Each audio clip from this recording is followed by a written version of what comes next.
नमस्कार, मैं लक्ष्मी नारायण गुप्ता, अतिथि सहायक प्राध्यापक, शासकीय पंडित जवाहरलाल नेहरू कला एवं विज्ञान स्नातकोत्तर महाविद्यालय बेमेतरा। मैं आज आप लोग को आयकर प्रबंधन में टैक्स प्लानिंग के जो कर नियोजन के संबंध में जो हम अभी तक पढ़ रहे थे पिछले वीडियो में, आयकर का जो है नियोजन जो कर रहे थे प्रकृति और स्थान के आधार पर, उसमें जो प्रकृति के आधार पर जो चल रही थी उसमें जो नवा टॉपिक है पोत कंपनियों के लिए कर नियोजन, इसके बारे में हम चर्चा करने जा रहे हैं। तो यह जो टॉपिक आप लोग को बताया गया कि एमकॉम सेकेंड सेमेस्टर के लिए है। तो टैक्स प्लानिंग की जो पोत कंपनियों के लिए जो कर नियोजन है वह धारा 115 VA से लेकर के धारा 115 VZC तक का है। इसके बारे में चर्चा कर रहे हैं। तो इसमें अर्हक पोत प्रचालन के कारोबार से लाभ की गणना, एक अर्हक पोत जो होते हैं शिपिंग कंपनी जो होती है उसकी जो कारोबार करने के लिए लाभ की गणना हम किस प्रकार करते हैं। तो इसमें एक भारतीय कंपनी जो कि अर्हक पोत है यानी क्वालिफाइंग शिप है का प्रचालन करती है, चाहे तो ऐसे पोत या पोतों से आय की गणना मानी गई आय के आधार पर या धारा और 28 से धारा 43C तक के प्रावधानों के अनुसार कर सकती है। अर्हक पोत ये है क्या चीज़, क्वालिफाइंग शिप होता क्या है। तो किसी पोत का अर्हक पोत माना जाएगा यदि, कैसे अर्हक पोत मानेंगे, वह 15 या अधिक शुद्ध टन भार का समुद्रगामी पोत या जलयान है। यानी कहने का मतलब क्या, उनका जो शुद्ध टन भार है वह 15 टन से अधिक होना चाहिए, समुद्रगामी होना चाहिए, समुद्र में वो चलता हो। इसके बाद दूसरा, वह वाणिज्यिक पोत परिवहन अधिनियम 1958 के अंतर्गत पंजीकृत है, तो वह भारत के बाहर पंजीकृत है ना। वह वाणिज्यिक पोत परिवहन अधिनियम 1958 के अंतर्गत पंजीकृत है या वह भारत के बाहर पंजीकृत है, तो उसे वाणिज्यिक पोत परिवहन अधिनियम 1958 के अंतर्गत लाइसेंस जारी कर दिया गया है एवं जिसकी बाबत उसका शुद्ध टन भार दर्शाने वाला विधिमान्य प्रमाण पत्र प्रवृत्त है यानी इनफोर्स में है।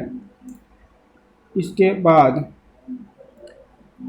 परंतु निम्न को शामिल नहीं करेंगे। अर्हक पोत में कुछ ऐसी चीज़ें हैं जिसको हम शामिल नहीं कर सकते हैं, जैसे पहला, कोई समुद्रगामी पोत या जलयान यदि उसका मुख्य उद्देश्य किसी उस किस्म के माल या सेवाएं उपलब्ध कराना है जो भूमि पर सामान्यतः उपलब्ध कराई जाती है। यानी भूमि पे सामान्यतः जो चीज़ उपलब्ध कराने वाले हैं वह अगर समुद्र में उपलब्ध कराता है तो उसे अर्हक पोत में शामिल नहीं करेंगे। दूसरा, मछली पकड़ने वाला का जलयान, यदि कोई मछुआरा वह जो जलयान है उसका इस्तेमाल मछली पकड़ने के लिए करता है तो वह भी अर्हक पोत में नहीं शामिल होगा। कारखाना पोत, कारखाना पोत कहने का मतलब क्या, कारखाना से संबंधित जो सामान को एक जगह से दूसरी जगह पहुंचाने का काम करता है, तो यदि ऐसा पोत है तो वह भी अर्हक पोत में शामिल नहीं करेंगे। क्रीड़ायान, क्रीड़ायान कहने का मतलब क्या, जो स्पोर्ट्स के लिए बना है। कई ऐसे जलयान होते हैं जिसमें जो है स्पोर्ट्स की सारे फैसिलिटी उपलब्ध रहता है और वह केवल और केवल स्पोर्ट के लिए बना होता है। उसके अंदर इंडोर गेम्स वगैरह होता रहता है, आउटडोर गेम्स के तौर पे भी कुछ चीज़ें, आउटडोर गेम भी होता रहता है। तो यह होता है क्रीड़ायान। बंदरगाह एवं नदी नौघाट, ये ऐसा है जो केवल बंदरगाह के आसपास या नदी जो है रिवर एरिया है उसी में काम कर रहा है, तो इसको भी हम अर्हक पोत में शामिल नहीं करेंगे। इसके अंतर्गत अपतट प्रबंधन या संसाधन, ऑफशोर इंस्टॉलेशन, ऑफशोर में इंस्टॉलेशन करने के लिए कई सारे पोत बने हुए हैं, वो उस पोत को भी अर्हक पोत के अंतर्गत हम शामिल नहीं करेंगे। टन भार कर स्कीम के लिए विकल्प, अब इसमें हम देखते हैं जो हमारा तीसरा पॉइंट है, टन भार कर कर के लिए विकल्प। तो कंपनी अपने निगमन की तारीख से 3 माह अथवा अर्हक कंपनी होने की तिथि से 3 माह में संयुक्त आयुक्त को प्रपत्र संख्या 65 में आवेदन करके टन भार कर स्कीम के लिए विकल्प दे सकती है। जब अर्हक कंपनी टन भार कर स्कीम के विकल्प के लिए आवेदन करती है और आवेदन को स्वीकार हो जाता है तो यह उस 10 वर्ष की अवधि के लिए लागू होगा। यानी यह जो समय होगा, इनको जो लाइसेंस मिलेगा वह लाइसेंस 10 वर्षों के लिए मिलेगा। यदि उपयुक्त वर्णित अवधि समाप्त होने से पूर्व टन भार कर स्कीम छोड़ देती है तो 10 वर्ष की अवधि के लिए टन भार का स्कीम में विकल्प देने का पात्र नहीं होगा। कहने का मतलब कोई भी अर्हक कंपनी यदि इस विकल्प को छोड़ता है किसी बीच में तो आने वाले 10 साल तक जो टन भार स्कीम में वह अपना नहीं सकता। यानी उसके लिए फिर से अगर टन भार स्कीम में आना होगा कर के लिए तो वह 10 साल के बाद ही आएगा। इसके बाद है लेखा रखना एवं लेखा परीक्षा। प्रत्येक टन भार कर कंपनी को अर्हक पोत के प्रचालन का कारोबार के संबंध में पृथक लेखा रखना अनिवार्य है। इसके लिए सीए से अंकेक्षण कराना है, चार्टर्ड अकाउंटेंट से अंकेक्षण कराना है और अंकेक्षण का जो रिपोर्ट होगा उसको हम इलेक्ट्रॉनिकली माध्यम से प्रस्तुत करना होगा, दाखिल करना होगा। आय की गणना देखते हैं, आय की गणना हम कैसे कर पा रहे हैं, किस प्रकार कर पा रहे हैं। तो टन भार कर स्कीम के अंतर्गत 3 आय मानी जाएगी। देखिए, एक तरफ हमारा जो है शुद्ध टन भार वाला अर्हक पोत है और दूसरी तरफ दैनिक टन भार आय का रकम है। तो यदि 1000 टन तक का है, यदि किसी का भार अगर 1000 टन तक है तो वह जो है प्रति 100 टन 70 रुपये, यानी उसमें टोटल अगर 1000 तक का है तो 700 रुपये उसका जो है टन भार का आय माना जाएगा। दूसरा जो दिया है वो है 1000 से लेकर 10,000 तक, 1000 से लेकर के 10,000 तक, यानी वो 1000 उसका टन भार हो, उससे अधिक हो परंतु 10,000 से कम हो। तो ऐसी स्थिति में 700 ये जो ऊपर का है, जो 1000 तक का है, उसके बाद प्लस जो 1000 टन से जितने भी अधिक होंगे तो प्रत्येक 100 टन के लिए 53 रुपये इसमें देना पड़ेगा। ठीक है, तो अगर 1000 कट गया है तो बचता है 9000, तो 9000 का प्रति 100 टन के हिसाब से 53 रुपये आपको और जोड़ करके लेना है प्रति 100 टन का। इसके बाद जो तीसरा पॉइंट है, 10,000 से अधिक है उसका भार परंतु 25,000 से अधिक नहीं है, तो ऐसी स्थिति में ऊपर का सारा चार्ज जोड़ते हैं तो ये हो जाता है 5,470 रुपये और प्लस जो 10,000 से अधिक होगा उसके लिए प्रत्येक के लिए 100 टन के लिए 42 रुपये पेडअप करना मतलब आय माना जाएगा।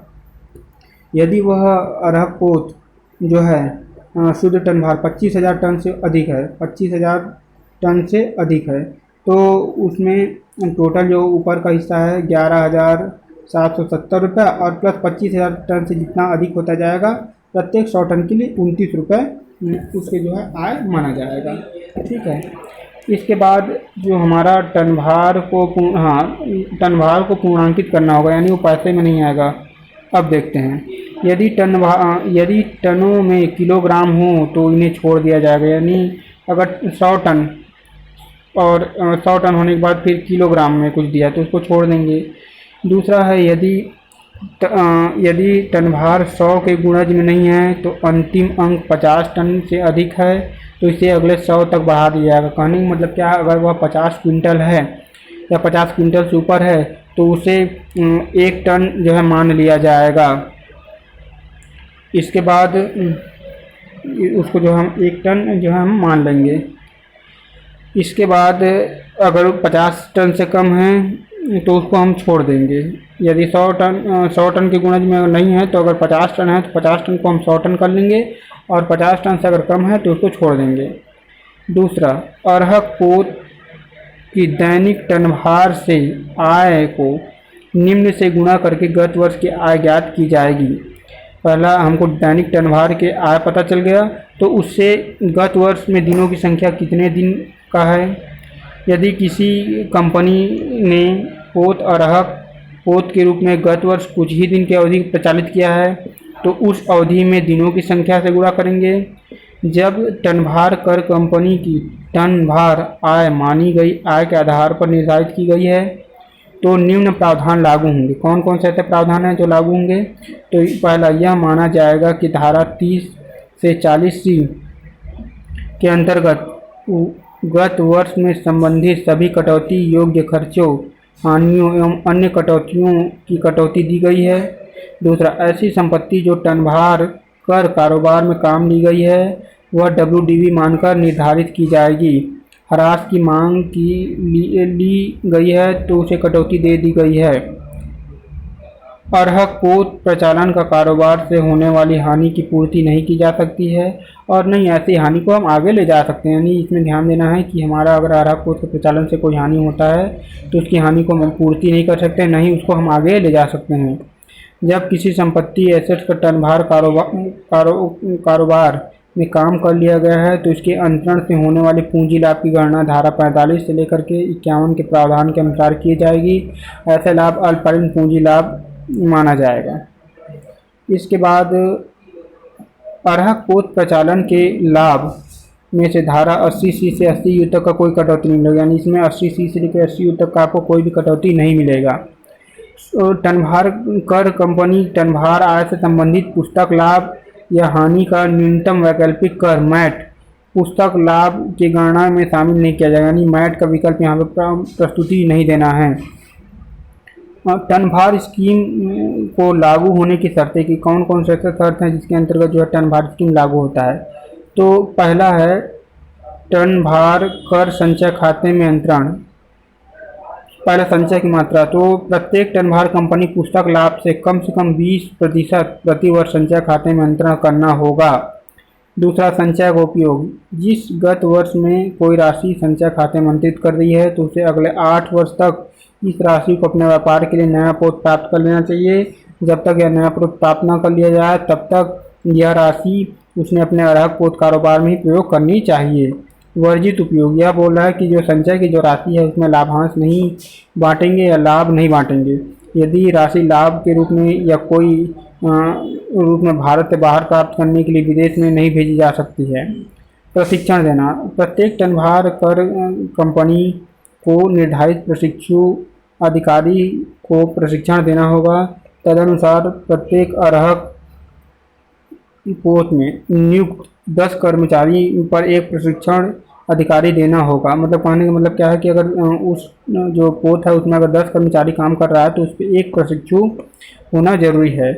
टन-भार कर कंपनी को मांगने पर पोत परिवहन महानिदेशक द्वारा जारी प्रमाण पत्र का एक प्रति दाखिल करना होगा और उसने गत वर्ष में प्रशिक्षण देने की शर्त पूरी कर ली। यानी कभी भी अगर महानिदेशक मांगते हैं, पोत के महानिदेशक मांगते हैं तो आपको वह कॉपी देना पड़ेगा कि आप दिखाएंगे कि पिछले साल हमने जो है इतने लोग को ट्रेनिंग दिया है। ठीक है। उसके बाद फिर है टन-भार भाड़े पर लेने की सीमा। एक टन-भार कंपनी अरहक पोतों को टन-भार से अधिक 49% किसी गत वर्ष भाड़े पर ले सकती है। 49% से अधिक उनका भाड़ा नहीं होना चाहिए। इसके अलावा आइए हम देखते हैं एक जो उदाहरण है उसके अनुसार कैसे हम काम कर सकते हैं। ठीक है। तो पहला है, निम्न सूचनाओं के आधार पर एक टन-भार कर कंपनी आय की गणना की जाएगी। तो शुद्ध टन-भार इसमें दिया हुआ है। प्रथम, एक पोत में 27,749 टन 400 किलोग्राम। दूसरा पोत में शुद्ध टन-भार है 16,750 टन और 500 किलोग्राम। अब प्रथम पोत में 365 दिन चलाया गया, दूसरा पोत 150 दिन चलाया गया। तो सबसे पहले जब हम कंप्यूटन करेंगे तो हमको नेट टन जो है टन में कन्वर्ट करना पड़ेगा। यानी 27,749 टन है और 400 किलोग्राम। तो इसमें हमको 49 टन को छोड़ देंगे। मैंने पहले ही बताया था कि 50 टन से ऊपर रहता है तो उसको राउंड ऑफ कर लेते हैं और 50 टन से नीचे रहता है तो उसको छोड़ देते हैं। तो ये हो जाएगा 27,700 टन राउंड ऑफ में। दूसरा जो सिप है वो 16,750 टन और 500 किलोग्राम है। तो 500 किलोग्राम का अगर 1 टन मानते हैं, 1 टन में कन्वर्ट करेंगे तो ये हो जाता है 16,751, यानी 50 से पार कर गया। और ऐसी कंडीशन में इसको जो है हम 800 टन राउंड ऑफ कर लेंगे। अब उसके बाद शिप 1 शिप 2 के हिसाब से देखते हैं। यदि पहला 1000 टन तक का है तो 70 गुणे 10 700 हो जाएगा। दूसरा 9000 टन अगर दिया है तो उसमें 53 के भाव लगेगा। 90 टन के बाद हो जाता है 90 टन आ जाएगा यहाँ पे। और उसके बाद फिर अगला जो है 15,000 टन में जो है 42 गुणे 150 आ जाएगा, क्योंकि टोटल इन दोनों के बीच जो है 10,000 से लेकर 25,000 के बीच में अगर 100 ये हो जाता है 15,000 का गैप होता है। 15,000 को 100 से डिवाइड करते हैं तो 150 आएगा। इसके बाद लास्ट बचता है 16,800 और 6,800 टन, इसमें 42 रुपये के भाव से 68 टन। तो ये टोटल आप अगर देखेंगे तो यहाँ चलता आ रहा है 700 47 70 6300। दूसरा सिप में 700 47 70, क्योंकि दूसरा सिप जो है 16,800 ही था तो इसलिए उसका दूसरा ही राउंड में ख़त्म हो गया, तीसरा राउंड तक वो नहीं गया है। इसके बाद जो है नेक्स्ट 2700 जो टन बच रहा है उसमें 29 गुणे 27 यानी वो 2,700 टन, ये ज़्यादा हो रहा है तो इतना ही को हम उसमें कवर अप करेंगे। तो 29 27 यहाँ पे आ जाएगा, कुल मिलाकर 783। ये डेली टन इनकम आपका हो गया है 12,553। एक का पहला शिप का, दूसरा का है 8,326। ठीक, इस प्रकार अगर हम डिम्ड मानते हैं तो एक जो है 365 दिन चलता है और दूसरा 150 दिन चलता है। तो पहले को 365 से मल्टीप्लाई कर लेंगे, दूसरे को जो है 150 से मल्टीप्लाई कर लेंगे तो एक आएगा 45,81,845, दूसरा होता है 12,48,900। तो कुल मिलाकर टोटल इनकी जो आय होगा वो 58,30,745। तो इस प्रकार हम जो टन भार स्कीम की गणना कर लिए। अब यह वीडियो यहीं पे हम समाप्त कर रहे हैं। अब नेक्स्ट वीडियो में हम लोग देखेंगे कि व्यवसाय के जो फर्म है, फर्म के आधार पर कैसे कैसे काम हो रहा है। धन्यवाद।